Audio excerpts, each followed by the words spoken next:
আজকের এই মুহূর্তের সমগ্র বরাক উপত্যকা তথা আসামের গুরুত্বপূর্ণ আঞ্চলিক সংবাদে সবাইকে জানাই স্বাগতম।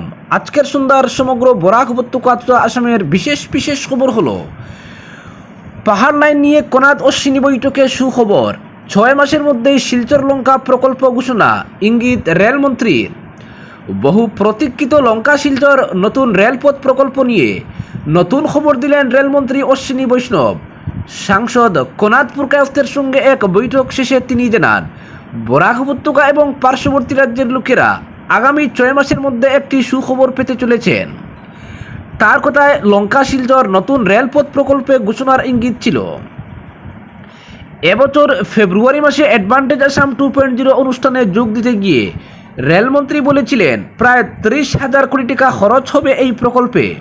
শুধুমাত্র বরাক উপত্যকা নয়, এতে লাভবান হবে ত্রিপুরা, মণিপুর ও মিজোরামের মতো রাজ্য।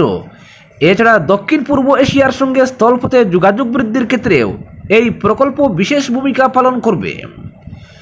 লঙ্কা শিলচর নতুন রেলপথ দ্রুত বাস্তবায়ন, শিলচর রেল স্টেশনের পরিষেবা ও রেলের যাত্রী সুবিধা সংক্রান্ত একাধিক গুরুত্বপূর্ণ দাবি নিয়ে নয়াদিল্লিতে রেলমন্ত্রী অশ্বিনী বৈষ্ণবের সঙ্গে সাক্ষাৎ করেন রাজ্যসভার সাংসদ কোনাদ পুরকায়স্থ। সাংসদ হিসেবে মনোনীত হওয়ার পর এটাই রেলমন্ত্রীর সঙ্গে তার প্রথম সাক্ষাৎ। তারা বিভিন্ন বিষয়ে বিস্তারিত আলোচনা করেছেন এবং রেলমন্ত্রী তার দাবিতে ইতিবাচক সাড়া দিয়েছেন। কোনাদ পুরকায়স্থ জানান, তিনি শিলচর লঙ্কা বিকল্প রেলপথের প্রয়োজনীয়তা এবং এর পেছনের ইতিহাস নিয়ে রেলমন্ত্রীর সঙ্গে বিস্তারিত আলোচনা করেন। বলেন, রেল বিভাগ এ ব্যাপারে নিজেদের সমীক্ষা অনেক আগে থেকেই শুরু করেছে এবং বিশেষ পরিদর্শন পর্যন্ত হয়ে গেছে। আলোচনার শেষে রেলমন্ত্রী জানিয়েছেন, আগামী 6 মাসের মধ্যেই বরাক উপত্যকার মানুষ একটি সুসংবাদ পেতে চলেছেন। বৈঠকের পর সাংসদ সামাজিক মাধ্যমে লেখেন, দিল্লিতে মাননীয় রেলমন্ত্রী অশ্বিনী বৈষ্ণবজির সঙ্গে দেখা করার সুযোগ পেলাম। তার সঙ্গে আলোচনায় শিলচর থেকে লঙ্কা হয়ে বিকল্প রেলপথ, শিলচর রেল স্টেশনের বর্তমান পরিস্থিতি সহ বিভিন্ন গুরুত্বপূর্ণ বিষয় নিয়ে আমার উদ্বেগ তুলে ধরেছি। মন্ত্রী আমার কথা মন দিয়ে শুনেন এবং ইতিবাচক সাড়া দেন। তিনি আমাকে বলেছেন, আগামী 6 মাসের মধ্যে বরাক উপত্যকা এবং সংলগ্ন রাজ্যগুলির বাসিন্দারা সুসংবাদ পাবেন। কোনাদ পুরকায়স্থ জানান, 2022 সালের জুন মাসে এই প্রকল্পের ফাইনাল লোকেশন সার্ভে অনুমোদিত হলেও এখনও নির্মাণ কাজ শুরু হয়নি। এই বিকল্প রেলপথ বরাক উপত্যকা, মণিপুর, মিজোরাম এবং ত্রিপুরার জন্য অত্যন্ত জরুরি। বর্তমানে একমাত্র লামডিং হয়ে সংযোগকারী রেলপথটি বর্ষাকালে ধস ও রেলপথ বসে যাওয়ার জন্য প্রায়ই ব্যাহত হয়। এই বিকল্প রেলপথ নিয়ে বিভাগ বেশ কয়েকবার সমীক্ষা করেছে এবং প্রকল্পের ডিপিআর প্রায় চূড়ান্ত, তাই জরুরি ভিত্তিতে কাজ শুরু করা সম্ভব। এ বিষয়ে বিস্তারিত তথ্য তুলে ধরার পরেই রেলমন্ত্রী তাকে সুসংবাদটি দিয়েছেন। সাংসদ হওয়ার পর বরাক উপত্যকার পরিবহন ব্যবস্থা নিয়ে তৎপর হয়েছেন কোনাদ। সড়ক এবং বিমান পরিষেবা নিয়েও তিনি বিভিন্ন মন্ত্রীর সঙ্গে দেখা করেছেন। তবে বৃহস্পতিবারের বৈঠক তার সবথেকে সফল উদ্যোগ। তার এই বৈঠকের মাধ্যমে উঠে এসেছে উপত্যকার জন্য একটি বিশেষ সুখবর। এই বিকল্প রেলপথ ছাড়াও তিনি শিলচর রেল স্টেশনের দুরবস্থা সহ অন্যান্য বিষয় তিনি তুলে ধরেন। সাংসদ বলেন, শিলচর থেকে ছাড়ে এমন বহু ট্রেনের পুরনো আইসিএফ কামরাগুলো অচল অবস্থায় রয়েছে।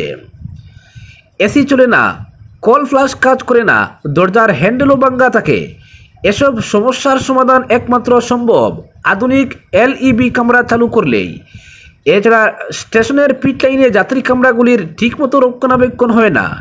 তিনি জানিয়েছেন, রেলমন্ত্রী তাকে আশ্বাস দিয়েছেন, শীঘ্রই সমস্ত আইসিএফ কোচ এলএইচবি কোচে পরিবর্তিত হবে। পাশাপাশি আগামী 6 মাসের মধ্যে বিকল্প রেলপথ নিয়েও সুখবর আসবে। এই সাক্ষাৎকে অত্যন্ত ফলপ্রসূ আখ্যা দিয়ে কোনাদ পুরকায়স্থ বলেন, রেলমন্ত্রী অত্যন্ত মনোযোগ দিয়ে আমার কথা শুনেছেন। আমি আশা করি খুব শীঘ্রই বরাক উপত্যকার মানুষ রেল পরিকাঠামোর ক্ষেত্রে বাস্তব উন্নতি দেখতে পাবেন। পরবর্তী খবর, কোনো প্রতিকূল পরিস্থিতির সৃষ্টি না হলে আগামী রবিবার থেকে লামডিং বদরপুর পাহাড় লাইনে রেল চলাচল সচল হয়ে উঠতে পারে বলে মন্তব্য করেন উত্তর পূর্ব সীমান্ত রেল কর্তৃপক্ষের শাখার জেনারেল ম্যানেজার চেতন কুমার শ্রীবাস্তব। গুয়াহাটি থেকে জিএম স্পেশাল ট্রেন রেলের উচ্চপদস্থ আধিকারিকদের সঙ্গে নিউ হাফলং স্টেশনে উপস্থিত হয়ে উত্তর পূর্ব সীমান্ত রেলের জেনারেল ম্যানেজার চেতন কুমার শ্রীবাস্তব ধস বিধ্বস্ত জাটিঙ্গালামপুরের 108 7-8 কিলোমিটার এলাকা। সরেজমিনে পরিদর্শন করে বলেন, উত্তর পূর্ব সীমান্ত রেল কর্তৃপক্ষ পাহাড় লাইনে রেল চলাচল স্বাভাবিক করতে যুদ্ধকালীন তৎপরতার সঙ্গে দিনরাত এক করে কাজ করে চলছে। তবে প্রতিকূল কোনো পরিস্থিতির সৃষ্টি না হলে আগামী রবিবার পাহাড় লাইনে সাময়িকভাবে ট্রেন চলাচলের সম্ভাবনা রয়েছে বলে মন্তব্য করেন। তিনি বলেন, লামডিং বদরপুর পাহাড় লাইনে রেল পরিষেবা স্বাভাবিক করে তুলতে রেল কর্তৃপক্ষ অধিক গুরুত্ব দিচ্ছে বলে জানিয়েছেন জেনারেল ম্যানেজার। ইতিমধ্যে জাটিঙ্গালামপুর ধস বিধ্বস্ত এলাকায় 200-র বেশি শ্রমিক, বিভিন্ন যন্ত্রপাতি, জেসিবি, এক্সকেভেটর ধস সরানোর কাজে নিয়োজিত রয়েছে। জাটিঙ্গালামপুরে পাহাড় থেকে মাটি পাথর ও জল নেমে এসে প্রায় 100 মিটার এলাকা জুড়ে রেল ট্র্যাকের ব্যাপক ক্ষতি সাধন করেছে। এক্সকেভেটর লাগিয়ে রেল ট্র্যাকের উপরে নেমে আসা প্রায় 50,000 কিউবিক মিটার মাটি সরানোর কাজ শুরু হয়েছে। সব কিছু ঠিকঠাক থাকলে রবিবার থেকে পাহাড় লাইনে রেল পরিষেবা স্বাভাবিক হয়ে ওঠার পূর্ণ সম্ভাবনা রয়েছে।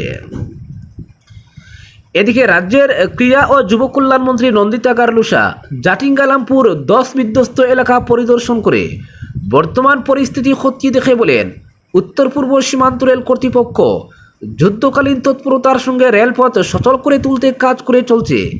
তবে সমস্যা একটি, রাতে বৃষ্টি হওয়ার দরুন পুনরায় ধস নেমে আসছে। তিনি বলেন, রেল আধিকারিকরা তাকে জানিয়েছেন রবিবারের মধ্যে পাহাড় লাইনে রেল পরিষেবা স্বাভাবিক হওয়ার সম্ভাবনা রয়েছে। পরবর্তী খবর, কাটলজোড়া সার্কুলের 14টি জিপিতে শপথ অনুষ্ঠান সম্পন্ন। কাটলজোড়া উন্নয়ন খণ্ডের অধীন 9টি জিপির মধ্যে 8টিতে শপথ অনুষ্ঠান সম্পন্ন হলো। কেবল লালচড়া জিপিতে হয়নি।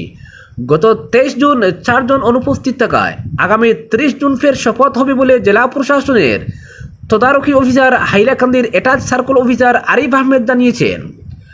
বৃহস্পতিবার খণ্ড কার্যালয়ে কাটলজোড়া জিপির 10 জন গ্রুপ সদস্যদের শপথ বাক্য পাঠ করান আরিফ আহমেদ। তারপর সর্বসম্মতিক্রমে সভানেত্রী পদে 6 নম্বর গ্রুপ সদস্য অর্পিতা দাস, 7 নম্বর গ্রুপ সদস্য সন্ধ্যা শুক্লবৈদ্যকে লিখিতভাবে সমর্থন করেন। খণ্ডের কনফারেন্স হলে শপথ অনুষ্ঠান শেষে বাইরে জিপির শতাধিক মানুষ নবনির্বাচিত সভানেত্রী সহ সভানেত্রী সকল সদস্যকে উত্তরীয় মালা দিয়ে সংবর্ধনা দেন। এতে উপস্থিত ছিলেন কাটলজোড়া জিপি আঞ্চলিক পঞ্চায়েত সদস্য স্বামী নির্মল কান্তি দাস, জনজিৎ দাস, শীতেন দেব, গ্রুপ সদস্য অসীম কুমার দেবরায় প্রমুখ জিপির সার্বিক উন্নয়নের সবার সহযোগিতা কামনা করেন।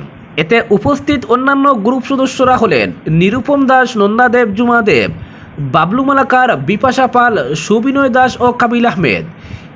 শপথ অনুষ্ঠানের পর কাটলজোড়া জিপি সভানেত্রী সহ সভানেত্রী গ্রুপ সদস্যরা জিপি কার্যালয়ে আসেন। তাদের উত্তরীয় দিয়ে সংবর্ধনা দেন সচিব সঞ্জিত দাস, জিপির জিআরএস পান্না খান, বাবুল দাস, বিজেপি নেতা রাহুল সূত্রধর উপস্থিত ছিলেন। এদিকে বুধবার রাঙ্গাবাগ জিপির সভানেত্রী কণিকা দেব সহ সভানেত্রী বিনা কর্মী নির্বাচিত হন। অন্য 2 জন সদস্য শপথ নিয়ে কার্যালয়ে ছেড়ে চলে যান। এতে উপস্থিত ছিলেন রংপুর সমবায় সমিতির চেয়ারম্যান পার্থসারথী দেব। ওই দিন হরিশনগর জিপির সভানেত্রী প্রিয়াঙ্কা দাস সহ সভানেত্রী সঞ্চিতা রায়কে নির্বাচিত করেছেন গ্রুপ সদস্যরা। তাছাড়া আয়নাখাল, কইয়া, বর্নারপুর, লালচড়া শপথ গ্রহণের পর জিপি গঠিত হয়। 21 জুন থেকে রাজ্য সরকারের নির্দেশে শপথ গ্রহণ অনুষ্ঠান অনুষ্ঠিত হয়। এদিকে দক্ষিণ হাইলাকান্দি উন্নয়ন খণ্ডে 7টি জিপির মধ্যে 6টি জিপি গঠন হয়েছে। মাধবপুর রামপুর জিপিতে নির্ধারিত সদস্যরা আসেনি, ফলে আগামী 3 জুলাই ফের শপথ হবে। এই খণ্ডে জেলা প্রশাসনের তদারকি অফিসার ছিলেন অ্যাসিস্ট্যান্ট কমিশনার প্রসেনজিৎ দে।